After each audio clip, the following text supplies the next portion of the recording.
So thinking about dating in the new year, Hmm. well, we're diving into 8 dating resolutions to make this new year Okay. from the One Love Foundation to help you approach things with a healthier mindset. Right. What I find really cool is that it's not your typical resolutions list. Right. They actually unpack some seriously intriguing and, let's be honest, Yeah. sometimes frustrating dating trends we're seeing these days. Yeah. Get ready to hear about ghosting, breadcrumbing, Those are good ones. and even Caspering. Yes, apparently it's a thing. What's fascinating about these trends is they're not just confined to the dating world. Right. Recognizing these behaviors early on can be so crucial for all your relationships. Yeah. Not just romantic ones. Yeah. This article gives us some real clues about unhealthy behaviors Right. and why those red flags matter no matter what kind of relationship we're talking about. Okay, let's unpack this starting with resolution number 1. Right. No ghosting or zombieing. Oh, yeah. You're texting back and forth. Things seem to be going well. And then radio silence. Yep. You're left wondering what just happened. It's like the worst. That's the essence of ghosting, and it can be surprisingly common. so common. Then there's zombieing, where they suddenly reappear, Oh my gosh, yes. acting like nothing happened. Yeah. It's like they came back from the dead, Right. as the article puts it. It might seem like a simple avoidance tactic, but ghosting can reveal deeper issues. Yeah. It makes you wonder, are people becoming more afraid of difficult conversations? Is it a fear of hurting someone's feelings, even though ghosting often hurts more in the long run? Right. There's a real psychological element to unpack here. And it can leave you feeling so confused and unsure. Definitely. Speaking of confusing behavior, that brings us to resolution number 2. No breadcrumbing. Okay. The article actually pulls the definition straight from Urban Dictionary for this one. I love that. It's all about sending out flirtatious but non-committal text messages to lure a partner without expending much effort. Oh, essentially keeping someone on the hook without any real intention of moving things forward. Exactly. And that's what makes breadcrumbing potentially manipulative. Right. Even if unintentional, it plays with someone's emotions. Yeah. Direct communication is always the healthier alternative. For sure. If you're not interested, be upfront about it. Yes. That's a good rule of thumb for any relationship. That makes total sense. So how many of you out there have a perfect partner checklist? Oh, I know I used to. Resolution number 3 challenges us to ditch that idea. Good. The article reminds us, no one is perfect. Right. Holding on to that idealized image can lead to a lot of disappointment. For sure. And this doesn't just apply to dating, right? Absolutely. Embracing imperfections is key to any strong relationship. Yeah. Whether it's with a partner, friend, or family member. Yeah. No one is perfect, and that's okay. Right. What matters is how you handle those imperfections together. Right. Open communication and healthy boundaries are so crucial when you accept that everyone makes mistakes. That leads perfectly into resolution number 4. No possessiveness. I think we've all experienced those pangs of jealousy at some point. Oh, yeah. The article gives relatable examples like constantly checking your partner's phone Mm-hmm. or feeling jealous when they spend time with friends. But when does that cross the line? That's the key question. A little jealousy is normal. It's human nature. Right. It can even be an opportunity to address underlying insecurities or spark a conversation Yeah. about needs and boundaries within the relationship. Okay.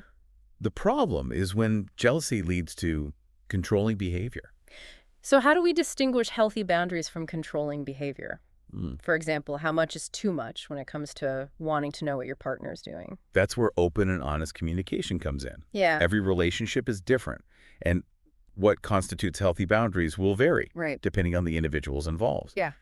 It's important to have conversations about expectations, Yeah. comfort levels, and what feels respectful for both parties. It's about finding that balance between being interested and being controlling. Yeah, It seems like that would apply to friendships as well. absolutely. Yeah. Think about a time when a friend's behavior made you feel uncomfortable or suffocated. Mm-hmm. Perhaps they were overly demanding of your time or constantly questioned your other relationships. Yeah. Those are signs that boundaries might need to be addressed. Right. And speaking of feeling uncomfortable, resolution number 5 is all about leaving intensity and volatility in the past. Okay. It's that feeling of walking on eggshells around someone, Yeah. never knowing what might set them off. Right. The article describes it as traumatic mood swings, explosive anger, even the potential for violence. Yeah. It paints a pretty intense picture. It does, and it highlights a critical point. Yeah. While a certain level of intensity, especially in new relationships, is normal, Okay. unchecked volatility is a major red flag. This isn't about occasional disagreements or passionate discussions. Okay. It's about a pattern of unpredictable and potentially harmful behavior. Mm-hmm. The article urges us to recognize the difference. Yeah. And in the case of unchecked volatility, Yeah. it might be time to walk away. So how can we tell the difference between normal relationship ups and downs and a truly volatile situation? It's about recognizing patterns and paying attention to your gut feelings. Okay.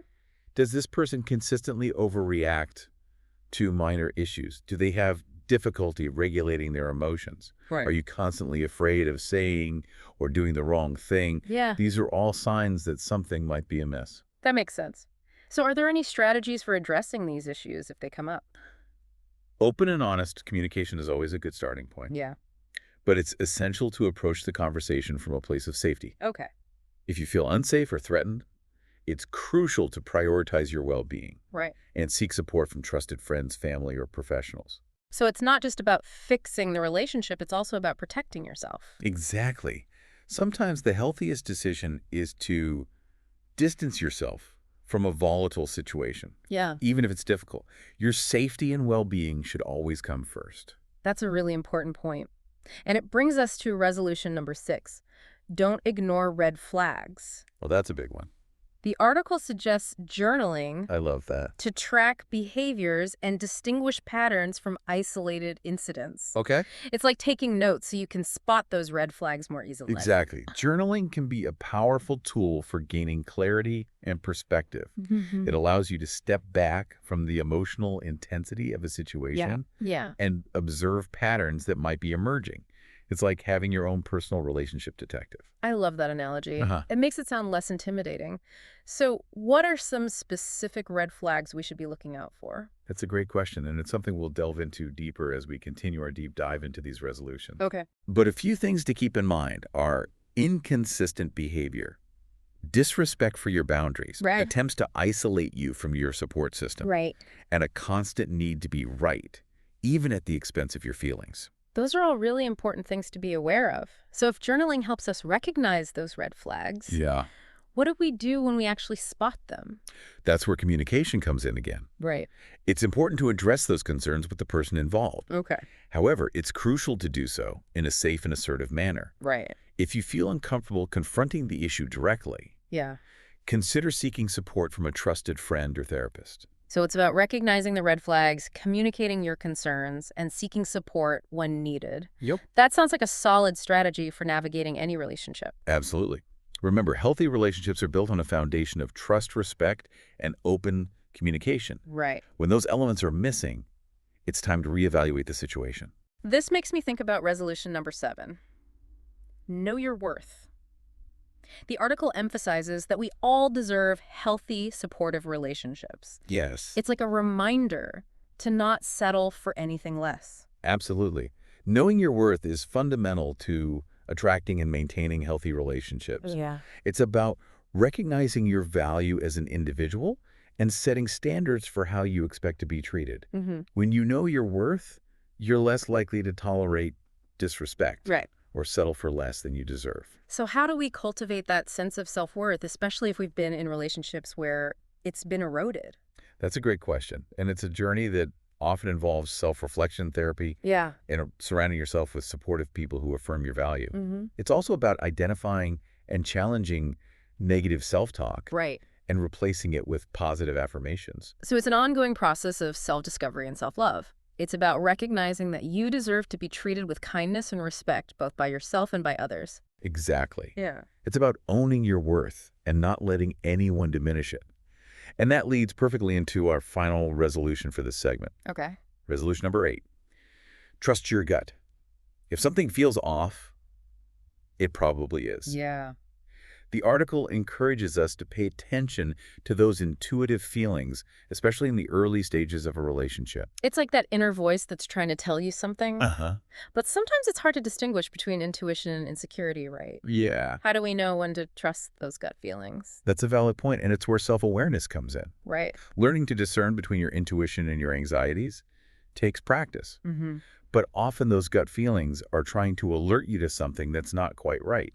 So if something feels off, we shouldn't just brush it off. Right. We should take the time to explore those feelings and figure out what they're trying to tell us. Exactly. Your intuition is a powerful tool, Yeah. especially when it comes to navigating relationships. If something feels off, don't ignore it. Explore those feelings. Talk to trusted friends or family members. Right. And if necessary, take steps to protect yourself. That's great advice. And it seems like trusting your gut applies to all sorts of relationships, not just romantic ones. Absolutely. It's about being in tune with your inner compass and honoring those feelings, whether it's a friendship, a family relationship, or a professional connection. That inner voice can guide you toward healthier and more fulfilling interactions. That's such an important point. So we've covered a lot of ground here, exploring those first 8 resolutions. Oh, yeah. But this is just the beginning. Yeah. There's so much more to unpack about building and maintaining healthy relationships. I'm looking forward to diving deeper into these resolutions and exploring how they can be applied to all areas of your life, not just dating. Yeah. It's about recognizing the interconnectedness of our relationships. Right. And understanding that the same principles of respect, communication, and boundaries apply across the board. I totally agree. We'll be back after a quick break to delve deeper into these dating resolutions and how they can apply to all areas of your life. You know, as we were talking about those first 8 resolutions, something really struck me. Oh, yeah. These aren't just about dating. They're life resolutions in disguise. Interesting. It's like a blueprint for healthy connections across the board. Right. From romantic relationships to friendships, family, even work. What's fascinating is how interconnected these resolutions are. They build upon each other, Right. creating a framework for healthier relating no matter the relationship. It makes you wonder how these resolutions play out in different contexts. Yeah. Like take the no ghosting resolution. Okay. We usually think about it in the context of dating, Uh-huh. but hasn't everyone experienced a friend who just vanishes without a trace? It's surprisingly common, and the impact can be just as hurtful. Right. That sense of abandonment and confusion can really damage a friendship. Yeah. Just like in romantic relationships, clear and honest communication is vital. Yeah. For maintaining healthy connections, even when it's difficult. And what about breadcrumbing in friendships? Oh, yeah. I'm picturing those friends who reappear every few months, acting super interested, Right. but then vanish again once they've gotten their social fix. It's like they're dropping those little digital breadcrumbs to keep you hanging on. It's a classic example of inconsistent behavior, and it can leave you feeling emotionally drained. Yeah. You know, the article's advice about being upfront and direct applies here too. Right. If you genuinely value a friendship, make the effort to nurture it consistently. Yeah. Otherwise, you risk hurting the other person and damaging the relationship. That makes total sense. It's about being respectful of other people's time and emotions. Yeah. This also makes me think about the resolution of not expecting perfection. It's easy to put pressure on ourselves and our friends to be perfect, Oh, for sure. but that sets everyone up for failure. Right. And it can actually hinder authentic connections. Yeah. Healthy relationships thrive on acceptance and understanding, not judgment. Right.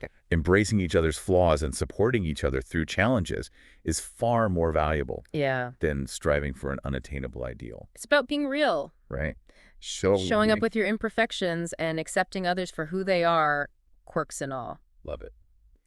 But how do we navigate possessiveness in friendships? It's natural to want to spend time with our friends, Yeah. but there's a line between healthy closeness and being controlling. It is a delicate balance. Mhm. The key is to respect each other's boundaries and individual needs. Okay. It's great to be supportive, but avoid becoming overly dependent or possessive. Right. Healthy friendships allow space for growth in other relationships. It's about recognizing that everyone needs their own space to breathe and grow. Yeah. Speaking of needing space, what about when a friendship feels intense and volatile? Yeah, okay.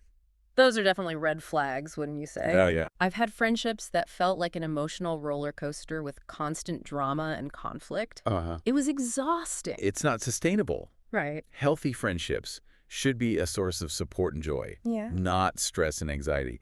That walking on eggshells feeling we talked about earlier, Yeah. it applies to friendships too. Totally. If you're constantly on edge around a friend or feeling emotionally drained, Yeah. it might be time to reassess the relationship. It's like that saying, friends should be like bras. Yeah. Like supportive and always there to lift you up. Haha, love that. But seriously, this brings us back to that important advice about not ignoring red flags. Yeah. It's easy to dismiss warning signs, especially with friends we care about, but it's crucial to pay attention to those gut feelings. Absolutely. Just like in romantic relationships, unhealthy patterns can emerge in friendships. Right. The article suggests journaling, and I think that's a fantastic tool Yeah. for tracking those patterns and gaining clarity. Talking to trusted friends or family members can also provide valuable perspective. Yeah. It's like that saying, two heads are better than one, Mm-hmm. especially when navigating tricky situations. And of course, knowing your worth is just as important in friendships as it is in romantic relationships. Definitely. We deserve friends who treat us with respect, kindness, and support, Yes, not just in grand gestures, but in those everyday interactions, too. exactly. Healthy friendships are reciprocal. Yeah. Both parties should feel valued, appreciated, and listened to. Right. It's a two-way street. Yeah. And just like in any relationship, don't be afraid to set boundaries or walk away from friendships that consistently drain you or make you feel bad about yourself. Yeah. You deserve better than that. It's about knowing when to say no and prioritizing your own well-being. And speaking of trusting your instincts, that all-important message about trusting your gut applies across the board, wouldn't you say? Absolutely. If something feels off in any relationship, don't ignore it. Those instincts are often trying to tell you something important. Right. It could be a sign of manipulation, disrespect, Yeah. or simply a mismatch in values. Okay. Pay attention to those feelings and take steps to protect your well-being. It's about being an advocate for yourself in all areas of your life.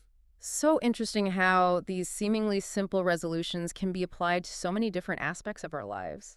It really highlights the interconnectedness of our relationships and how the same principles for healthy relating can be used across the board. It's like we're uncovering a universal language for healthy relationships. Right. And once you start recognizing these patterns and applying these principles, Yeah. you'll start to see them everywhere. I'm already starting to see things differently. What's really sinking in for me Okay. is how these dating resolutions from the One Love Foundation are actually life resolutions. Oh, yeah. They offer a roadmap for creating healthier and more fulfilling connections with everyone in our lives. That's a powerful realization. Well- By applying these principles to all our relationships, Right. we create a more supportive social ecosystem for ourselves and those around us. Yeah. It's a ripple effect starting with ourselves and extending outward. I love that. So we've talked about these resolutions in the context of dating and friendships, Yeah. but what about family relationships? Are there any unique challenges or insights when it comes to applying these principles Right. to our interactions with family members? That's a great question. Oh. Family dynamics can be incredibly complex, Right. and navigating those relationships often requires an extra layer of awareness and sensitivity. Let's dive into that. Okay, so we've explored these resolutions in the context of dating and friendships. Right. But what about family? Yeah, Family dynamics can be incredibly complex. they can. And sometimes it feels like those relationship rules go out the window. Family relationships can be particularly challenging because they often come with a lot of history, expectations, and unspoken dynamics.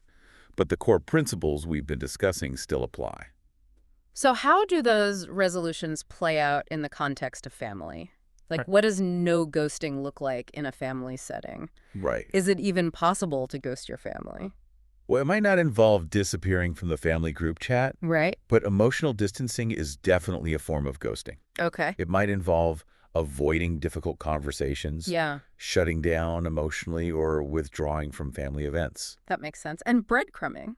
Yeah, Could a family member be a breadcrumber? absolutely. Think of that relative who only calls when they need something, Oh, yeah. or the family member who offers fleeting moments of warmth and connection, Right. but then disappears when you need support. Yeah, That inconsistency can be really painful in a family setting right. because those bonds are supposed to be unconditional. So it's not just about physical presence. It's about emotional availability and consistency. Exactly. What about the resolution of not expecting perfection? Does that even apply to family? Okay. I mean, we can't exactly choose our family. That's true. But we can choose how we relate to them. Okay. Letting go of perfection expectations is crucial in family relationships. Yeah. Because, let's face it, no family is perfect. Right. We all have our quirks, flaws, and baggage. Yeah. Embracing those imperfections and focusing on acceptance rather than judgment can be incredibly freeing. It's about meeting people where they are, right? Yeah. Accepting them for who they are, even if they don't meet our idealized expectations. Right.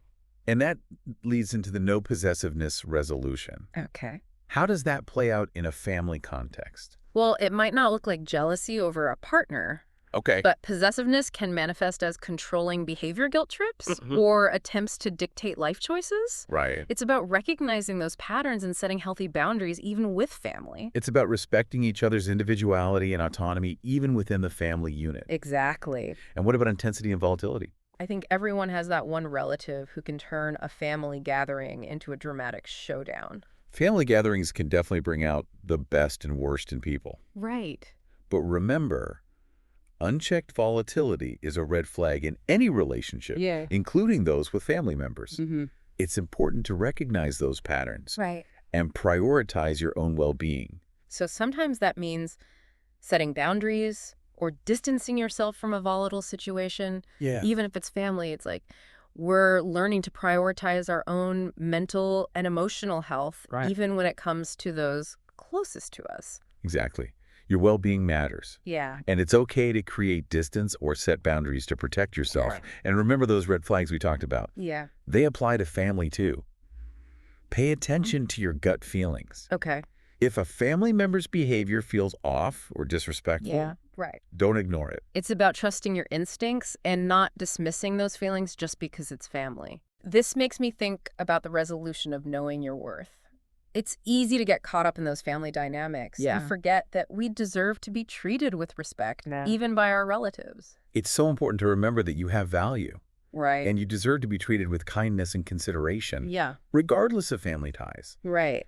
It's about recognizing that your needs and feelings are valid, Yeah. even within the family system. It's like we're reclaiming our power within those family dynamics, setting boundaries and advocating for ourselves. And finally, trusting your gut. That applies across the board, right? Sure. It's about honoring those inner whispers. Yes. Even when it comes to family. Absolutely. Trusting your gut is essential in all relationships. Right. But it can be particularly challenging with family because those bonds run deep. Yeah. But remember, your intuition is there to protect you. If something feels off, don't dismiss it. Yeah. Take the time to explore those feelings and seek support if needed. So we've come full circle applying these resolutions to all sorts of relationships. It's amazing how these seemingly simple ideas can have such a profound impact on how we connect with others. It is. It's like we're learning a new language for building healthier and more fulfilling relationships across the board.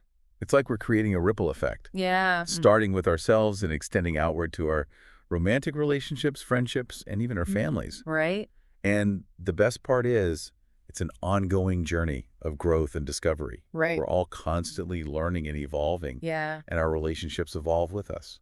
That's such a hopeful and inspiring thought. It's like we're all in this together, figuring out how to love better and relate better to the people in our lives. And that's what the One Love Foundation is all about, right? Exactly. They provide so many resources and tools for anyone who wants to learn more about healthy relationships. Yeah. And remember their hashtag #LoveBetter. It's a simple but powerful reminder that we can all strive to do better in our relationships. So as we wrap up this deep dive, Okay. we want to leave you with a challenge. Okay. What's one small step you can take today towards building healthier relationships in your life? Maybe it's reaching out to a friend you've been neglecting, setting a boundary with a family member, or simply committing to being more mindful of your own needs and feelings. Whatever it is, remember that even small changes can make a big difference over time. Right. Every step towards healthier relationships is a win. And remember, you're not alone on this journey.